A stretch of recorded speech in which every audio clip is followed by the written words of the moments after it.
환영하고 축복합니다. 환영하고 축복합니다. 우리 좌우에 계신 분들과 인사할까요? 오늘 잘 나오셨습니다.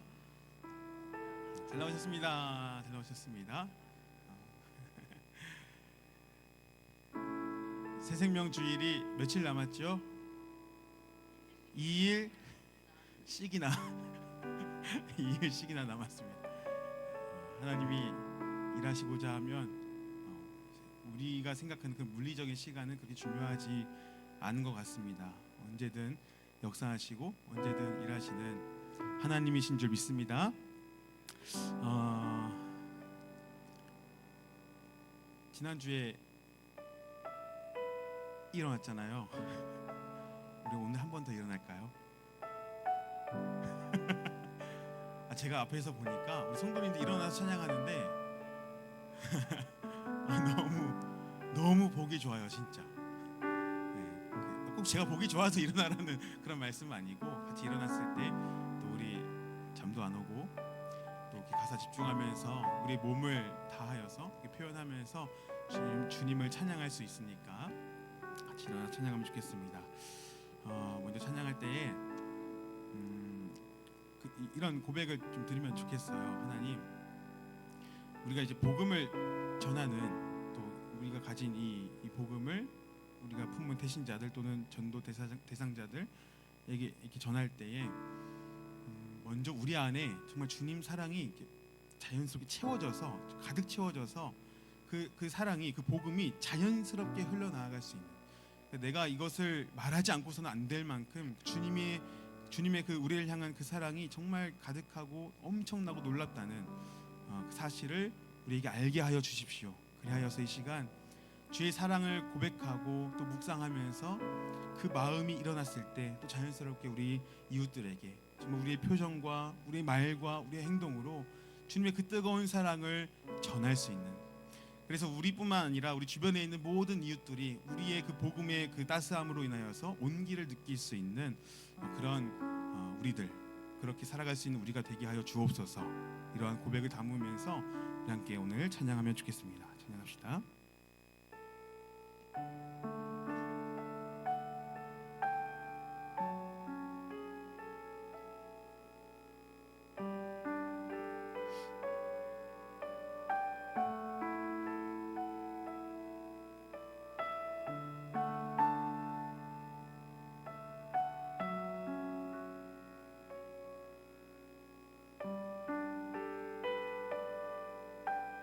함께 노래합시다. 작은 불꽃 하나가, 작은 불꽃 하나가 큰 불을 일으키어 곧 주위 사람들 그 불에 몸 녹이듯이 주님의 사랑이 같이 한 번 경험하면 그의 사랑 모두에게 전하고 싶으리.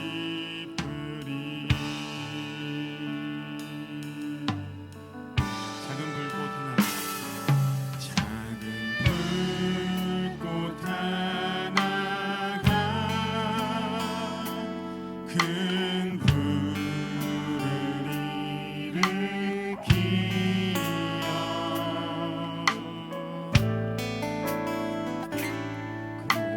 주위 사랑이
안에 주님의 사랑을 가득 채워 주옵소서.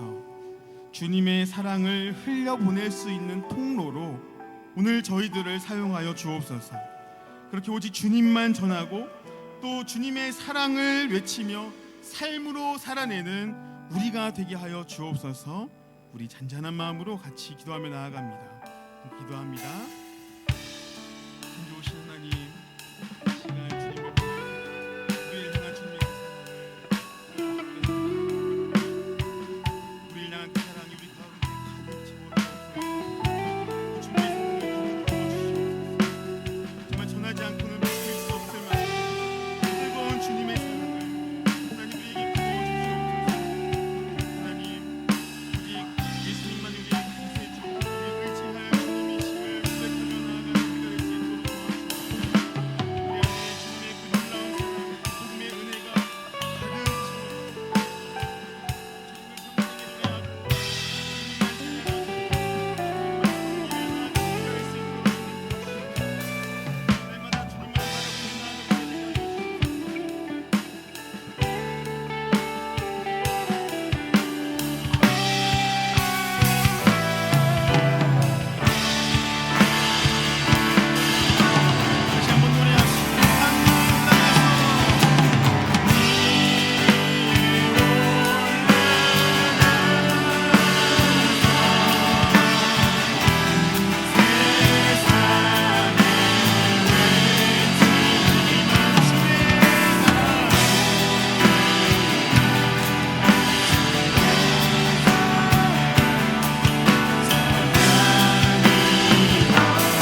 앉아주셔도 됩니다.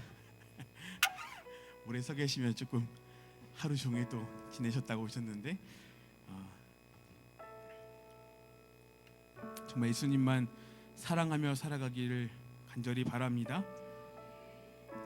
그 어떤 환경과 상황에 놓인다 할지라도 우리가 함께 고백했던 이 찬양의 가사들처럼 우리를 향하신 그 하나님의 크고 놀라우신 사랑, 그것이 우리에게 가득 부어져서 우리 삶으로 이렇게 물을 보면 자연스럽게 온기가 느껴지잖아요. 그렇죠? 주님 사랑 받은 우리의 그 삶으로 자연스럽게 그 사랑을 전하고 또 그렇게 주님만 높이며 살아가는 우리 모든 성도님들 되면 참 좋겠다 싶습니다. 이 시간 한 번 더 찬양할 때에 하나님, 우리 삶으로 주님을 찬양하고 삶으로 주님을 전하는 우리가 되게 하여 주옵소서. 하늘의 밀알이 썩어져 열매를 맺듯이 우리의 삶, 우리가 주님께 우리의 삶을 헌신하고 주님께 드리며 나아갈 때에 하나님, 우리를 그러한 통로로 사용하여 주옵소서. 함께 고백하며 찬양하겠습니다.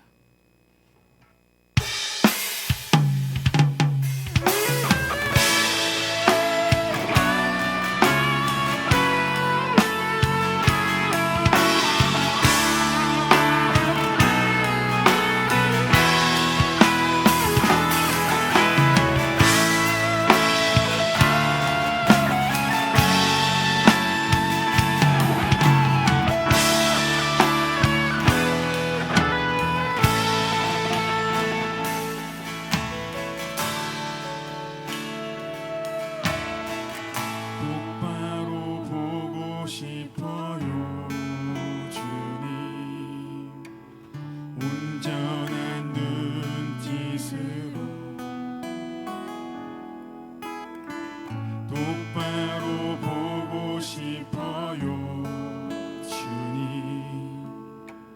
곁눈질 하긴 싫어요. 하지만 내 모습은 온전치 않아. 세상이 보는 눈은 마치 날 죄인처럼 외면을 하네. 주님이 낮은 자, 주님 이 낮은 자를 통하여 어디에 쓰시는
거룩하신 아버지 하나님, 주님의 사랑과 은혜로 우리 사랑하는 성도들을 주의 손길 안에 은혜 가운데 지켜주시고, 오늘 금요일 저녁 우리 사랑하는 성도들과 함께 모여 온 마음과 정성을 다해 주님을 찬양하며 주님이 주시는 귀한 생명의 말씀을 사모함으로 주 앞에 나와 엎드리게 하여 주심을 감사드립니다. 우리의 예배를 기뻐 받아 주시옵시고, 주님이 주시는 귀한 생명의 말씀과 은혜로와 성령의 역사하심으로 말미암아 하나님께서 원하시는 한 사람으로, 믿음의 사람으로 우리 사랑하는 모든 성도들이 성장하고 변화되어 우리가 어디에서 무엇을 하고 누구를 만나든 하나님께서 기뻐하시는 모습으로 살아가는 자들로 변화되어지도록 이 시간 은혜로 함께 하시고 주의 능력으로 우리를 변화시켜 주시옵소서. 모든 것 주께 맡겨드리오며 우리의 전부 되신 예수 그리스도 이름으로 감사하며 기도드립니다. 아멘.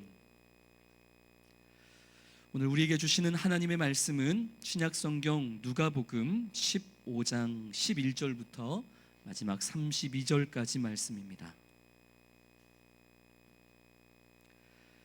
누가복음 15장 11절부터 32절까지 말씀, 신약성경 121면에 있습니다.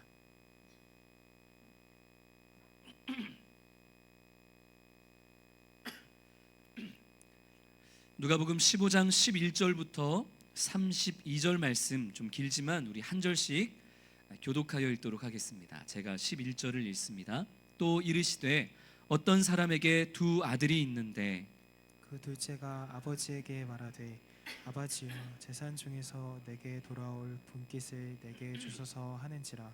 아버지가 그 살림을 각각 나눠 주었더니 그 후 며칠이 안 되어 둘째 아들이 재물을 다 모아가지고 먼 나라에 가 거기서 허랑방탕하여 그 재산을 낭비하더니 다 없앤 후 그 나라에 크게 흉년이 들어 그가 비로소 궁핍한지라. 가서 그 나라 백성 중 한 사람에게 붙여 사니 그가 그를 들로 보내어 돼지를 치게 하였는데 그가 돼지 먹는 쥐엄 열매로 배를 채우고자 하되 주는 자가 없는지라. 이에 스스로 돌이켜 이르되 내 아버지에게는 양식이 풍족한 품꾼이 얼마나 많은가. 나는 여기서 주려 죽는구나. 내가 일어나 아버지께 가서 이르기를 아버지 내가 하늘과 아버지께 죄를 지었사오니 지금부터는 아버지의 아들이라 일컬음을 감당하지 못하겠나이다. 나를 품꾼의 하나로 보소서 하리라 하고 이에 일어나서 아버지께로 돌아가니라. 아직도 거기가 먼데 아버지가 그를 보고 측은히 여겨 달려가 목을 안고 입을 맞추니 아들이 이르되 아버지 내가 하늘과 아버지께 죄를 지었사오니 지금부터는 아버지의 아들이라 일컬음을 감당하지 못하겠나이다 하나 아버지는 종들에게 이르되 제일 좋은 옷을 내어다가 입히고 손에 가락지를 끼우고 발에 신을 신기라. 그리고 살진 송아지를 끌어다가 잡으라. 우리가 먹고 즐기자. 이 내 아들은 죽었다가 다시 살아났으며 내가 잃었다가 다시 얻었노라 하니 그들이 즐거워하더라.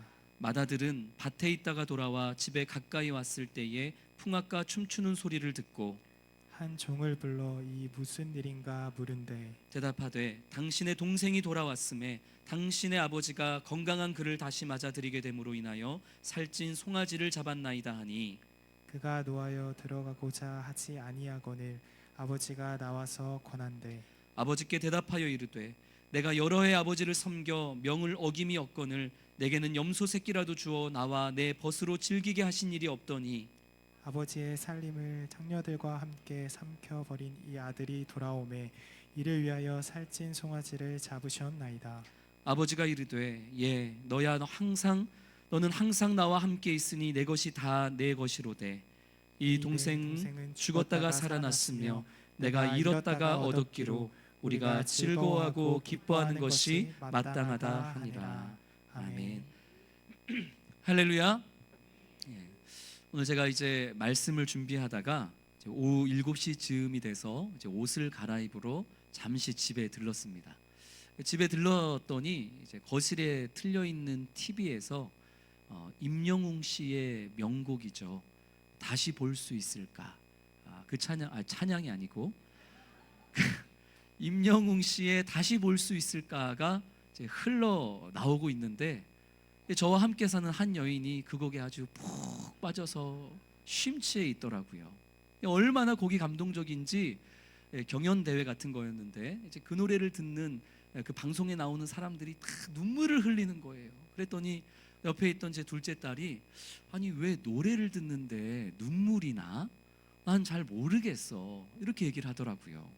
근데 저도 이제 그 노래를 듣고 있는데 참 처음 듣는 노래인데 참 좋더라고요. 나중에 한번 또 들어봐야 되겠다. 참 좋은 노래구나. 감동이 되는구나. 그러고서 옷을 갈아입고 오늘 와서 우리 금요 찬양 팀과 함께 찬양을 하는데 진정한 감동과 찬양의 기쁨과 은혜의 눈물은 여기 있는 거구나 한 번 더 깨닫게 되었습니다. 우리 둘째 딸도 그렇고 우리 성도님들도 그렇고 모든 이들이 진정한 이 음악의 기쁨과 감동, 그것은 다른 데 있는 게 아니라 주님을 찬양함에 있구나. 이것을 우리와 함께 모두가 누리는 은혜가 있게 되기를 주님의 이름으로 축원합니다. 성도님들이 아시는 것처럼 저에게는 참 많은 약점과 단점이 있습니다. 그런데 그 많은 약점과 단점 중에 제일은 그림입니다. 어렸을 때부터 지금까지 저는 무언가를 그리는 게 제일 어렵습니다.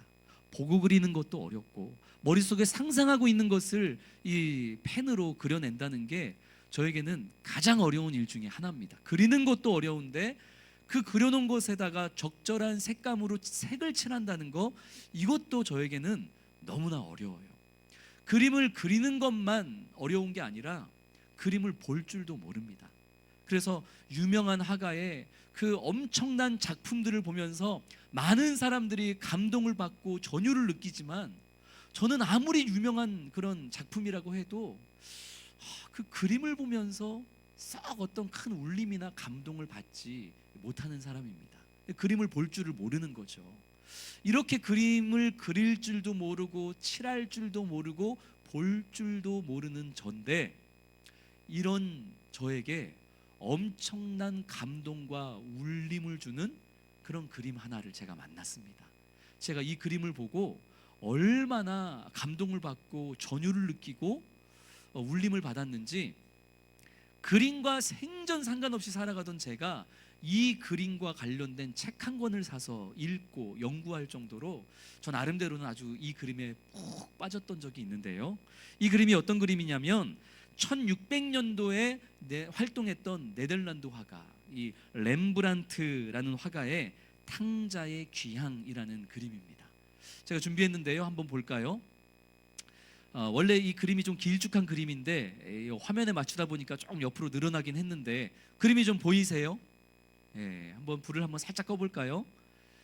이게 제 마음에 큰 울림과 감동을 주었던 렘브란트라는 화가의 탕자의 귀향 혹은 돌아온 탕자라는 제목으로 불리는 그림입니다. 지금은 러시아에 있는 박물관에서 소장하고 전시하고 있는 그런 작품인데요. 이 렘브란트라는 화가는 빛의 마술사라는 그런 별명을 가진 화가입니다. 자신이 그린 그림에 마치 지금 이 조명들처럼 이 강조하고 싶은 것, 자기가 그림을 통해서 이야기하고 싶은 것을 이 조명을 통해서 드러내는 데에 아주 천재적인 그런 능력이 있는 이 화가가 바로 이 렘브란트입니다. 지금 이 작품을 보면 이 돌아온 탕자의 귀향이라는 작품에도 지금 여러 명의 사람들이 지금 그려져 있어요. 그런데 여러 명의 사람들 중에서도 몇 사람에게만, 이 화가가 지금 강조하고 싶은 몇 사람에게만 지금 이 핀 조명처럼, 극장의 조명처럼 몇 사람에게만 지금 빛이 비춰지고 있는 것이죠. 이 빛이 비춰지고 있는 이 세 사람, 이 세 사람에 대해서 오늘 우리가 본문과 함께 그림을 통해서 함께 말씀을 좀 나눠보고자 합니다. 오늘 우리가 함께 읽었던 누가복음 15장 11절부터 32절까지의 말씀은 바로 이 그 한 장의 그림이 보여주고 있는 돌아온 탕자의 이야기죠. 우리가 첫 번째 한번 살펴볼 인물은 누구냐면 바로 중앙에 아버지의 품에 안겨 있는 누굴까요? 돌아온 탕자, 바로 이 둘째 아들입니다. 좀 확대가 된 모습이죠. 잘 아는 것처럼 어느 날 이 둘째 아들이 아버지에게 자신이 받을 유산을 내어달라라고 요청을 합니다. 아버지가 뻔히 살아계신데도 불구하고 아버지에게 가서 아버지, 어차피 아버지 돌아가시면 제가 받을 유산이 있지 않습니까? 그거 돌아가시고 나서 주지 마시고 살아계실 때 저에게 주십시오. 이 둘째 아들이 이렇게 요청했다는 것이죠. 이 요청은 아버지 빨리 죽으십시오 라고 말하는 것과 다름없는 아주 패륜적인 행동이었습니다. 아버지에게 빨리 죽으라는 것이죠.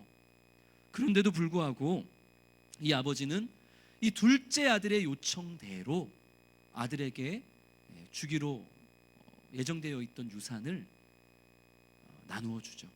그리고 그 유산을 받은 아들은 그 즉시 아버지의 집을 떠나서 먼 나라로 가서 허랑방탕한 삶을 살다가 결국 빈털터리가 되고 남의 돼지를 돌보며 하루 한 끼를 걱정해야 되는 그런 비참한 신세로 전락해버리고 말았다는 것이 오늘 예수님의 비유 속에서 등장하는 이 둘째 아들의 모습입니다. 자, 이 둘째 아들의 모습을 보세요. 머리가 어때요? 머리가 어때요? 없죠. 이 전체적인 그림을 보면 아버지와 그리고 우리가 나중에 보게 될 첫째 아들과 그리고 주변의 다른 사람들은 수염과 머리가 풍성합니다. 그런데 이 둘째 아들은 지금 다 머리가 뽑혔는지 깎였는지 빡빡머리예요. 이 당시 노예, 죄인 그들의 머리가 바로 이렇게 빡빡 밀린 머리였습니다. 아버지의 품을 떠나서 세상에 살면서 그렇게 온갖 죄악을 일삼으며 살아갔던 이 둘째 아들은 결국 세상의 노예가 되어버리고 말았던 것이죠. 그리고 지금은 아버지 앞에 죄인의 모습이 되어서 아버지 앞을 찾아와 무릎을 꿇고 앉아있는 모습인 것입니다. 이 렘브란트라는 화가는 아버지의 품을 떠나 세상의 노예와 그리고 죄인으로 살아갈 수밖에 없었던 이 둘째 아들의 모습을 저렇게 빡빡 깎인 그 모습으로 아버지 앞에 무릎 꿇고 있는 모습으로 지금 그려내고 있는 것이죠. 그리고 이 둘째 아들의 옷과 발을 한번 보세요. 옷이 어때요? 헤어졌죠. 여기저기 다 찢어져 있죠. 지금 이 아들을 품고 있는 아버지는 두터운 붉은 겉옷을 입고 있어요. 풍성함을 상징하는 그런 옷을 입고 있는데 이 둘째 아들은 아버지와는 달리 겉옷도 없고 여기저기 뜯겨진 이 통으로 된 옷 하나만 입고 있는 것입니다. 세상으로부터 무엇 하나 자신을 지켜줄 수 있는 것 하나 없는, 자기 몸 하나 건사하지도 못하는 그런 비참한 삶을 살다가 지금 아버지 앞에로 돌아왔다는 것을 이 옷이 보여주고 있는 것이죠. 그 발과 신발은 어때요? 신발은 다 헤어지고 한쪽은 벗겨지고 그나마 신고 있는 다른 한쪽은 지금 뒷굽이 그냥 다 살로 드러나 있는 그런 모습입니다. 이렇게 렘브란트는 아버지를 떠난 자녀, 아버지의 직과 품을 떠난 자녀의 모습이 그 결국과 결과가 얼마나 비참했는지를 이 렘브란트는 바로 이 모습을 통해서 빛으로 비춰진 이 둘째 아들의 이 깎인 머리와 찢어진 이 누더기와 같은 옷과 벗겨지고 헤어진 발을 통해서 아버지의 품을 떠난 자의 비참함을 보여주고 있는 것이죠. 그런데 이 못난 아들이, 이 못난 탕자 둘째 아들이 잘한 거 하나가 있습니다. 18절 말씀, 누가복음 15장 18절 말씀 우리 같이 한번 읽겠습니다. 시작. 내가 일어나 아버지께 가서 이르기를 아버지 내가 하늘과 아버지께 죄를 지었사오니 아멘. 이 인생의 벼랑 끝에 몰려 있었던 둘째 아들은 왜 그렇죠?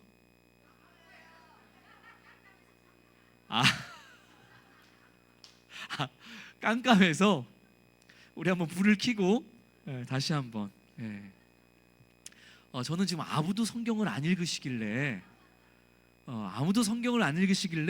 그 불이 꺼진 잠깐의 사이에 지금 다 잠이 들었나 생각을 했는데요. 자, 우리 이 못난 둘째 아들이 그래도 잘한 거 하나, 누가복음 15장 18절 말씀 같이 읽겠습니다. 내가 일어나 아버지께 가서 이르기를 아버지 내가 하늘과 아버지께 죄를 지었사오니. 아멘. 이 아들은 지금 인생의 벼랑 끝에 서 있는 거죠. 인생의 벼랑 끝에 서 있는 사람들은 온갖 그릇된 선택과 결정을 하고는 합니다. 가장 안타까운 게 스스로의 생명을 끊어버리고 던져버리는 그런 선택을 하는 일들도 있죠. 그러나 이 못난 둘째 아들 탕자가 정말 칭찬받을 만한 일 한 가지가 있다면 이 아들이 그 인생의 벼랑 끝에서 누구에게로 돌아가는 길을 선택했다는 거예요. 내가 일어나 이 벼랑 끝에서 이 비참한 인생길에서 내가 일어나서 마지막으로 누구에게 한번 가봐야 되겠다? 아버지에게 돌아가 봐야 되겠다. 이게 이 아들이 참 신의 한 수라 여길 수 있는 아주 중요한 결정이었다는 것이죠. 내가 아버지께 가서 이르기를, 뭐라고 내가 아버지한테 얘기해야 되겠다라고 이야기하죠. 내가 하늘과 아버지께 죄를 지었사오니. 먼저는 하늘이에요. 내가 하늘에 죄를 지었습니다. 내가 하나님 아버지 앞에 죄를 지었습니다. 하나님 아버지 앞에서 자신의 죄인됨을 고백하고 자백하고 아버지께로 돌아가는 그런 회개의 길을 이 아들은 택했다는 것이죠. 지금까지는 아버지께 유산을 받아서 먼 나라로 와서 그저 세상의 돈과 물질과 향락과 쾌락과 세상이 주는 기쁨이 그게 내 힘이었고 그게 내 소망이었는데, 이제야 내가 인생의 벼랑 끝에 서보니 내가 얼마나 하나님 앞에서 아버지 앞에서 죄인인지를 깨닫게 되었을 뿐만이 아니라 진짜 내 힘과 내 소망은 이 세상에 있는 게 아니라 아버지께 있는 거구나. 내가 살아갈 호흡, 내가 살아갈 이유, 이것이 이 세상에 있는 게 아니라 아버지께 있는 거구나. 하나님이, 아버지가 내 힘이구나, 능력이구나, 내 근원이구나. 이것을 비로소 벼랑 끝에서 이 둘째 아들은, 탕자는 깨닫게 되었고 아버지께로 마침내 어떻게 하는 거예요? 돌아가는 길을 선택했다는 것이죠. 이 렘브란트의 그림을 보면 지금 이 둘째 아들은 아주 비참한 모습으로 그려져 있죠. 빡빡머리예요. 이건 노예를 상징하는 겁니다. 죄인을 상징하는 거예요. 옷은 다 누더기가 됐고 벗겨져 있어요. 자기 몸 하나 건사할 수 있는 겉옷 한 벌 없습니다. 신발도 다 헤어졌어요. 그러나 지금 이 비참한 모습의 이 둘째 아들이 지금 어디에 안겨 있어요? 모든 것을 풍성히 가지고 있는 아버지에게 안겨 있기 때문에 지금 아버지에게 돌아간 아들의 모습은 비록 지금은 비참하지만 이제 얼마 안 있어서 이 아들은 아버지와 같이 모든 풍성한 것을 회복하리라 하는 것은 시간 문제인 것이죠. 이미 아버지께서 이 누더기와 같은 거짓골을 난 둘째 아들을 받아주시고 가락지를 끼워주시고 동네 잔치를 벌여주셨잖아요. 아버지의 품을 떠난 아들의 모습은 비록 이런 비참한 모습일지라도 아버지의 품에 안기는 즉시, 그 즉시 이 아들의 모든 것은 다 어떻게 된다? 회복이 되어진다는 것을 믿으시는 우리 성도님들 되시기를 주의 이름으로 축원합니다. 사랑하는 성도 여러분, 이 둘째 아들의 이 모습이 누구의 모습입니까? 바로 여기 모여있는 저와 우리 성도님들이 하나님 아버지의 품을 떠나서 내 소견에 오른 대로 내가 원하는 대로 세상의 것을 누리고 목적하며 살았을 때의 나의 모습 아닙니까? 그러나 참 감사하게도 우리는 주님의 은혜로 이런 못난 모습으로 살아가다가 지금 다 이렇게 주님의 품 안에 들어와 안겨 있잖아요. 그것이 우리가 받은 크고 놀라운 은혜인 줄을 믿으시기를 소망합니다. 이 둘째 아들의 모습이 어디 우리만의 모습입니까? 지금 이 둘째 아들의 이 비참한 모습은 내일 모레 새생명 주일에 이 예배의 자리, 이 은혜의 자리로 돌아와야 할 우리의 대신자와 우리의 전도 대상자의 모습이 바로 이 둘째 아들의 모습입니다. 아직도 그들은 이 세상에서 죄의 노예와 그리고 하나님의 말씀을 거역하는 죄인의 모습으로 자신의 옷이 뜯겨나가는지도 모르고 자신의 신발이 벗겨지는지도 모른 채 이런 비참한 삶을 향해 살아가고 있는 것 아니겠습니까? 그러하게 우리는 그 태신자와 전도 대상자들을 향해 그들이 어찌하든지 이 아버지의 품에 안길 수 있기까지 우리는 쉬지 않고 더욱더 기도하며 나아가야만 하는 것이죠. 사랑하는 성도 여러분, 우리가 바로 이런 이 둘째 아들의 모습이었고, 그러나 주님의 은혜로 말미암아 주님의 품에 안겨서 모든 것을 회복해가고 있는 그런 은혜 안에 있음을 주님 앞에 믿음으로 고백할 뿐만 아니라 여전히 이 세상에서 탕자의 모습으로 살아가고 있는 수많은 이들을 어찌하든지 기도하며 우리가 마땅히 해야 될 역할들을 감당함으로 그들을 주님의 품으로 이끌어낼 수 있는 저와 성도님들 되기를 주님의 이름으로 축원합니다. 자, 이렇게 우리는 이 렘브란트의 탕자의 귀향이라는 이 그림에서 이 첫 번째 조명을 받았던 이 둘째 아들 탕자의 모습을 한번 말씀과 함께 살펴보았습니다. 이제 또 다른 한 사람의 모습을 그림과 함께 살펴보고자 하는데, 이 아버지 품에 안겨 있는 둘째 아들 오른쪽에 있는, 우리가 보기에는 이 아버지와 둘째 아들의 오른쪽에 있는 바로 이 사람입니다. 그림이 좀 보이세요? 불을 잠깐 한번 꺼볼까요? 누구겠어요? 누구요? 맞아요. 큰아들 장남의 모습입니다. 이 장남의 모습은, 이 전체적으로 보여지는 모습은 아버지와 아주 닮아 있어요. 나중에 보겠지만 지금 이 장남이, 큰아들이 이 붉은 비싸 보이는 풍부해 보이는 겉옷을 걸치고 있는 것처럼 아버지도 이 똑같은 이 붉은 겉옷을 걸치고 있거든요. 그리고 수염과 머리가 풍성한 모습도 아버지와 닮아 있습니다. 이 큰아들은 누구와 닮아 있다고요? 아버지와 닮아 있어요. 왜냐하면 이 큰아들은 성경에 나오는 것처럼 언제나 아버지와 함께하며 아버지를 도와 이 집안에 함께 있었던 사람이기 때문이죠.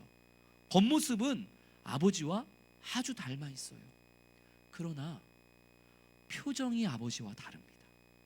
행동이 아버지와 다릅니다. 마음이 아버지와 다릅니다. 이 큰아들의 표정이 좀 어때 보여요? 무언가 편안해 보여요? 아니면 지금 불편해 보여요? 불편해 보여요. 눈을 내리깔고 있어요. 실제 지금 이 작가가 그런 의도로 그린 거예요. 지금 뒤에 있는 많은 사람들은 아버지 품에 안겨 있는 그 돌아온 둘째 아들, 그 감동적인 그 이 재회의 장면을 보고 있는데, 이 큰아들은 바닥을 보고 있어요. 표정이 좋지 않아요. 마음에 들지 않는다는 거예요. 두 손은 어때요?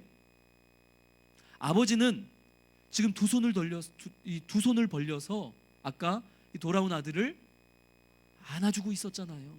아버지의 두 팔과 손은 지금 벌려져 있어요. 그런데 큰아들의 손은 어때요? 꼭 잡고 있죠. 아주 꾹 잡고 있어요. 나는 절대 내 손을 풀어서 돌아온 동생을 절대 안아주지 않을 거야. 어떤 이런 의지가 보이는 것처럼 지팡이만 꼭 잡고 있어요. 지팡이를 꼭 잡고 있다는 것은 재판장의 역할을 하겠다는 의미입니다.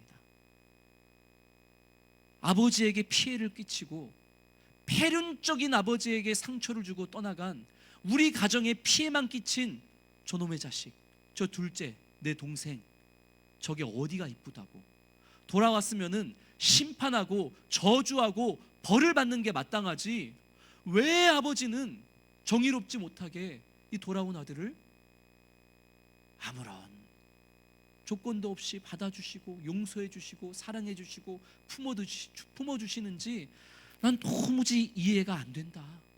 지금 이런 모습으로 이 첫째 아들이 아버지와 둘째 동생의 그 재회의 장면을 아주 불편한 모습으로 지금 꼿꼿하게 서서 바라보는 모습을 렘브란트가 또 하나의 빛으로 이 첫째 아들의 모습을 비추며 강조하고 있는 것입니다.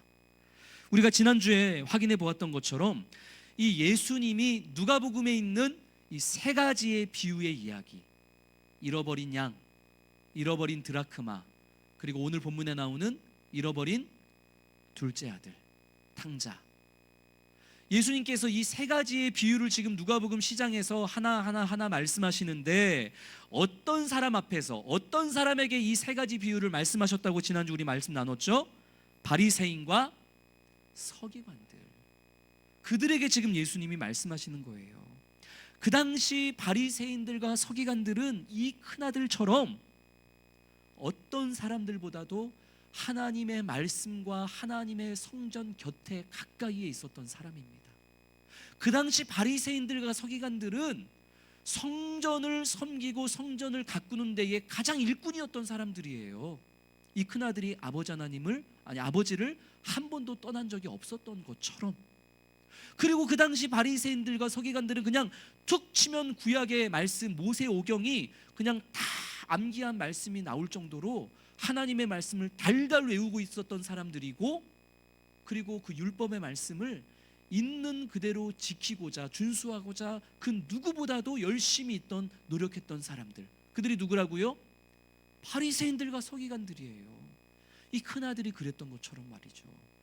얼마나 자부심이 있었겠어요. 나는 아버지의 품을 한 번도 떠난 적이 없고, 아버지가 시키는 대로 난 늘 노력하고 열심히 아버지와 가정을 섬겼던 사람이라는 자부심이 있었죠. 바리새인들과 서기관들도 마찬가지예요. 나는 늘 예루살렘 성전 안에서 하나님의 말씀을 달달 외면서 그 율법의 말씀을 있는 그대로 지키고자 노력했던 사람, 그게 바리새인들과 서기관들, 큰아들의 모습이었던 것이죠. 이 큰아들의 외적인 모습이 아버지의 외적인 모습과 똑같이 닮아 있었던 것처럼, 당시 바리새인들과 서기관들의 그 보여지는 외적인 모습도 하나님의 말씀을, 율법을 있는 그대로 지키는 모습 그대로였습니다.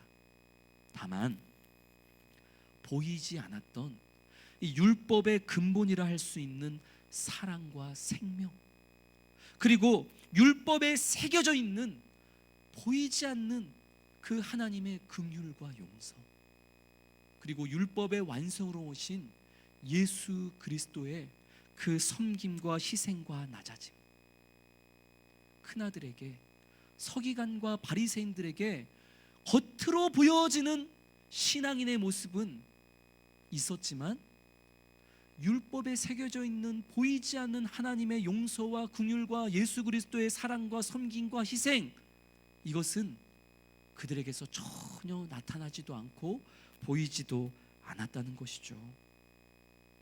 외적으로는 종교적 행위가 드러나나, 그러나 그 마음으로는 아버지 하나님을 전혀 닮지 못했던 것, 그것이 지금 예수님이 말씀하고 있는 이 큰아들의 모습이고, 렘브란트가 그려내고 있는 큰아들의 모습인 것입니다. 예수님은 지금 말씀하시는 거예요. 아버지께로 돌아와야 하는 탕자는 둘째 아들만이 아버지께 돌아와야 할 자가 아니다. 누구도 지금 아버지께 돌아와야 되는 사람이에요. 큰아들도 아버지께 돌아와야 되는 탕자인 거예요. 겉모습은 늘 아버지 곁에 있었고, 겉으로는 늘 가장 아버지를 닮아 있는 듯 하지만, 아버지의 생각, 아버지의 마음, 아버지의 중심, 아버지의 방향은 전혀 닮아 있지 못했던 그런 까닭에, 첫째 아들도 아버지가 보기에는 여전히 내 안에 돌아와 내 품에 안겨야 할 탕자였던 것이죠. 우리 성도님들은 어떻습니까? 제가 보기에 우리 성도님들에게 보여지는 외적인 모습은 하나님을 닮아 있는 사람들입니다. 얼마나 우리 수원성신교회 성도님들은 다 표정이 좋은지, 정말 표정 하나하나를 보면 다 예수님을 닮아 있어요. 그리고 얼마나 교회 일에 기쁘게 헌신하시는지, 이 교회 사역에 있어서 힘든 일, 굳은 일 마다 않고 이 교회와 하나님의 나라와 영광을 위해서 일하는 모습들이 제 눈으로 보기에는 우리 성도님들의 외적인 보여지는 모습은 다 하나님 아버지를 닮아 있어요.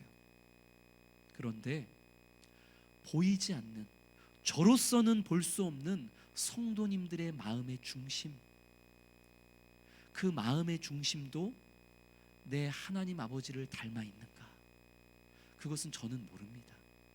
내 마음의 깊은 중심까지도 하나님 아버지를 닮아 있는가? 그것은 나 자신과 하나님만 아는 거예요.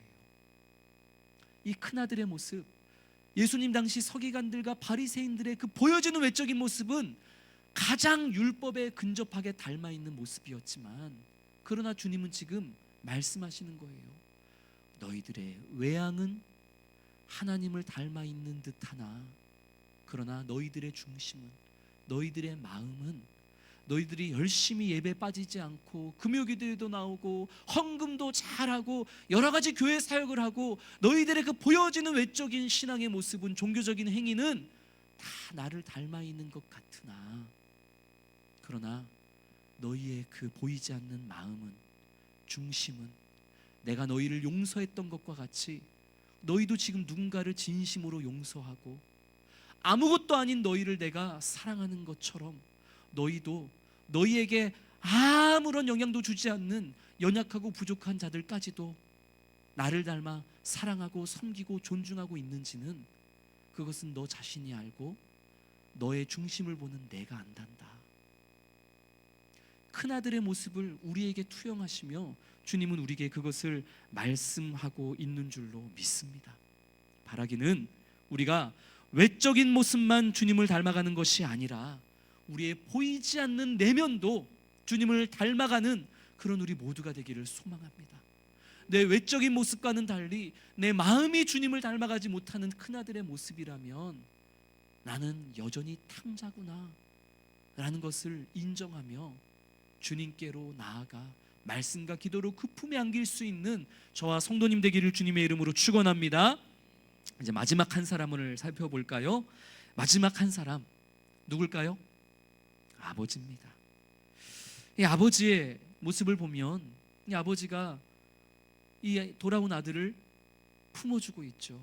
안아주고 있죠. 그런데 아버지의 얼굴을 한번 보세요.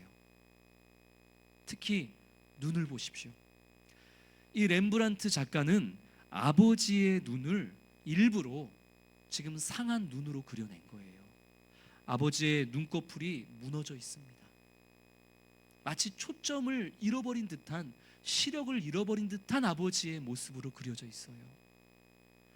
내 품을 떠난 이 둘째 아들, 이 둘째 아들이 오늘 돌아올지 내일 돌아올지, 이 아들이 저기서 올지 반대편에서 올지, 이 아버지는 이 아들이 집을 떠나 돌아오는 그 순간까지 날마다 밖에 나가서 여기저기를 바라보면서 돌아올 아들을 간절함으로 애타며 기다리고 있었던 거죠. 얼마나 돌아올 아들을 애타게 날마다 두 눈을 뜨고 기다렸는지 이제 두 눈에 진물이 생겨버리고, 이제 두 눈에 시력과 초점마저도 제대로 있지 않은 정도로 이 아버지의 얼굴과 눈이 상해버린 그런 모습으로 이 렘브란트는 아버지의 얼굴을 그려놓은 것입니다. 누구 때문에 이렇게 된 거예요? 누구 때문에? 집 나간 아들 때문에. 근데 그렇게 패륜적인 말로 아버지에게 상처를 입히고, 그리고 그 아들을 기다리는 과정을 통해서 건강을 뺏어가고 그 내 눈마저도 시력마저도 잃어버리게 만들었던 그 아들이 돌아왔을 때 이 아버지는 그 아들을 탓하지 않고 그 아들을 지금 어떻게 해요? 그저 안아주는 거예요. 니놈 새끼 때문에 내가 이렇게 그냥 늙어버렸다고, 내 눈의 시력을 잃었다고 탓하는 것이 아니라 오히려 그냥 그 아들을 말없이 안아주는 모습입니다. 그리고 이 렘브란트의 그림에서 가장 특징적인 부분이 뭐냐면 바로 이 돌아온 아들을 품고 있는 아버지의 두 손입니다. 아버지의 두 손을 한번 가만히 보세요. 두 손이 달라요. 아버지의 오른손은 어때요? 아주 가늘고 섬세한 여성의 손처럼 그려져 있어요. 반대로 아버지의 왼손은 어때요? 아주 두툼하고 강인해 보이는 남자의 손으로 그려져 있죠. 렘브란트는 이 돌아온 아들을 낳는 아버지를, 그 아버지의 사랑을 이 섬세하고 온유한 어머니의 사랑과 강인하고 인자한 다시는 너를 놓지 않겠다는 그런 아버지의 뜨거운 사랑을 합친 완전한 사랑으로 내가 너를 안노라, 그런 표현으로 이 렘브란트는 아버지의 손을 섬세한 어머니의 손으로, 강인한 아버지의 손으로 그 아들을 끌어안는 그런 그림으로 지금 아버지를 빛을 비춰 그림을 그려가고 있는 것이죠. 이 완전한 사랑으로 우리를 안아주고 계시는 것이 바로 우리 하나님 아버지의 사랑인 줄로 믿습니다. 사랑하는 성도 여러분, 오늘은 좀 이렇게 특별하게 오늘 본문인 누가복음 15장 11절부터 32절까지의 말씀을 제가 개인적으로 가장 좋아하는 그림인 이 렘브란트라는 화가의 탕자의 귀향이라는 그림과 함께 설명을 좀 곁들여서 나누어 보았습니다. 이 말씀과 그리고 이 그림을 보면서 우리 성도님들은 어떤 생각을 하십니까? 저는 이 그림과 그리고 이 말씀을 묵상하면서 가장 첫 번째 들었던 생각이 제목이 잘못됐다. 제목이 잘못됐다는 생각을 하게 되었더라고요. 이 작품의 제목이 뭐라 그랬죠? 탕자의 귀향 혹은 돌아온 탕자입니다. 예전에 우리 성도님들이 가지고 계시던 성경책에도 이 누가복음 15장 11절 말씀 위에 보면 소제목으로 돌아온 탕자 아마 이렇게 쓰여졌을 거예요. 그런데 아마 지금은 그 소제목이 바뀌어져 있는 성경책이 많을 겁니다. 지금은 돌아온 탕자 이렇게 쓰여져 있지 않고 잃은 아들을 되찾은 아버지의 비유 이렇게 쓰여졌을 거예요. 지금까지는 이 이야기와 이 그림의 주인공이 마치 누구처럼 여겨졌던 거예요? 탕자처럼 여겨졌던 거예요. 돌아온 탕자가 둘째든지 첫째든지 어쨌든 탕자가 주인공처럼 여겨졌지만, 그러나 오늘 예수님은 그리고 렘브란트는 지금 탕자를 주인공으로 그리고 있지 않습니다. 네가 둘째 아들이든지, 네가 주님 품에 주님 곁에 있으면서도 그 마음으로는 주님을 닮지 못하는 마음으로 주님께 돌아와야 할 첫째 아들이든지, 중요한 것은 네가 첫째든 둘째든 너희가 돌아오기를 기다리는 누가 있다? 아버지가 있다. 그게 오늘 누가복음 15장에서 예수님이 우리에게 말씀하고 있는 가장 중요한 핵심입니다. 그것이 오늘 이 렘브란트 화가가 이 그림을 통해서 우리에게 보여주고 있는 가장 중요한 포인트라는 거예요. 네가 어리석게 아버지 하나님의 품을 떠나서 세상에서 허랑방탕하게 살아가고 있는 둘째 아들의 모습으로 살아가고 있든지, 아니면 나름대로 교회 안에서 신앙생활은 열심히 하는 것 같으나 정작 아버지 하나님의 마음과 그 중심은 전혀 담지 못하고 있는 마음으로 돌아와야 할 첫째 아들의 모습이든지, 너희들에게 소망이 있는 것은 뭐냐면은 너희들을 여전히 변함없이 끝까지 기다리고 계시는 누가 있기 때문에, 아버지 하나님이 있기 때문에 너희에게는 소망이 있다. 돌아오기만 하면 된다. 둘째 아들이요, 첫째 아들이요, 눈이 상해도 건강이 상해도 십자가에 못 박혀도 그래도 묻고 따지지 않고 돌아오기만 하면 그저 어머니의 섬세한 사랑으로, 아버지의 강인함과 인자함으로 너희를 끌어안고 그 상한 마음과 그 모든 잃어버린 것들을 다시 회복시켜 주실 모든 준비가 되어 있는 아버지가 너희를 기다리고 있다. 누가복음 15장에서 예수님은 그것을 우리에게 말씀하는 거예요. 렘브란트도 이 그림을 통해서 그것을 우리에게 말씀하고 보여주고 있습니다. 이것이 우리에게 힘이 되기를 소망합니다. 우리가 때때로 지금은 주님 품에 안겨 있다가도 또 주님의 사랑을 잊은 채 다시 세상으로 돌아가 허랑방탕하게 살아갈 때가 있죠. 그때마다 아니지, 이런 나를 여전히 기다리고 계시는 주님이 계시지 기억하며 다시 주님의 품으로 안길 수 있는 저와 성도님들이 되시기를 소망합니다. 큰아들과 같은 교만한 모습으로 살아가고 있는 나 자신을 발견할 때에도 그 즉시 그런 나를 여전히 기다리고 계시는 주님 품에 그냥 푹 안길 수 있는 저와 성도님들이 되기를 소망합니다. 이 놀라운 나를 기다리시는 아버지를 어디 우리만 알아서 되겠습니까? 우리 태신자들, 우리 전도 대상자들에게도 이 아버지를 우리 보여주시고 전하십시다. 당신이 둘째 아들의 모습으로 살아가고 있든 첫째 아들의 모습으로 살아가고 있든 지금 눈이 빠지게 그 눈에 진물이 날 정도로 당신이 돌아오기만을 기다리고 있는 하나님 아버지가 계시다고. 당신이 돌아오기만 하면 정말 뼈가 으스러질 정도로 당신을 안아주시고 당신에게 모든 것을 다 회복시켜 주시고 채워주시고자 모든 준비가 되어 있는 아버지가 당신을 기다리고 계시다고. 나와 함께 그 아버지 품에 가서 우리 안기자고. 그렇게 우리 태신자들을 위해서 기도하고 권면하고 함께 주님의 은혜를 누리는 저와 성도님들이 되기를 주의 이름으로 축원합니다. 우리 오늘 주신 말씀 그리고 렘브란트의 그림을 우리 하나하나 머리에 한번 새기면서 우리 시간 함께 찬양하며 나아가기를 원합니다. 주 품에 품으소서, 능력의 팔로 나를 덮으소서. 거친 파도가 나를 향해 온다 할지라도 나는 주님 품에 안겨 주와 함께 날아오르겠습니다.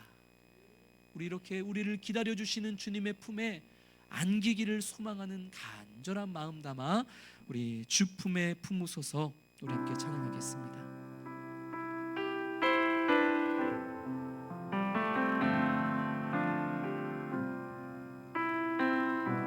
나 자신과 우리와 우리 태신자들이 주님의 품에 안기기를 간절히 소망하며 찬양합니다. 주 품에 품으소서. 주 품에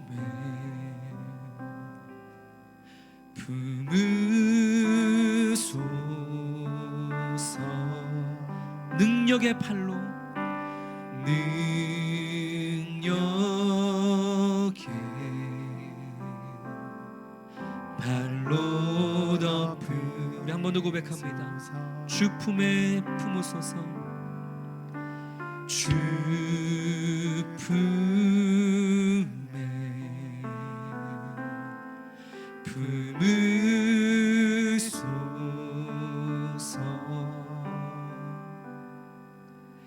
능력의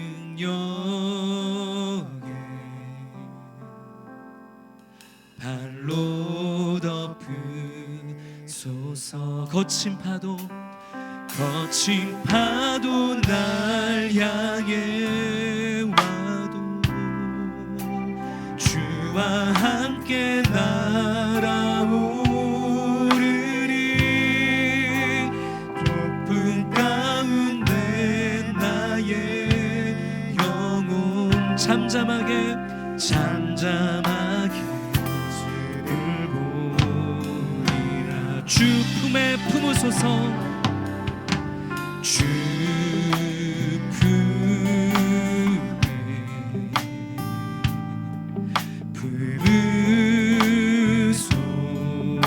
품으소서. 주님의 능력의 팔로 덮으소서.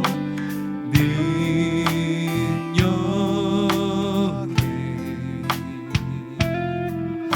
팔로 덮으소서. 거친 파도 날 향해 와도 주와 함께 날아오르리. 폭풍 가운데 나의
주와 함께 날아오르리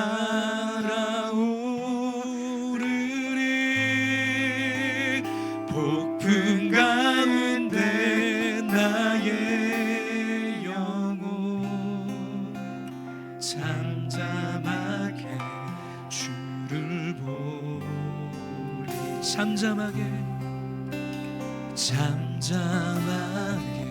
주를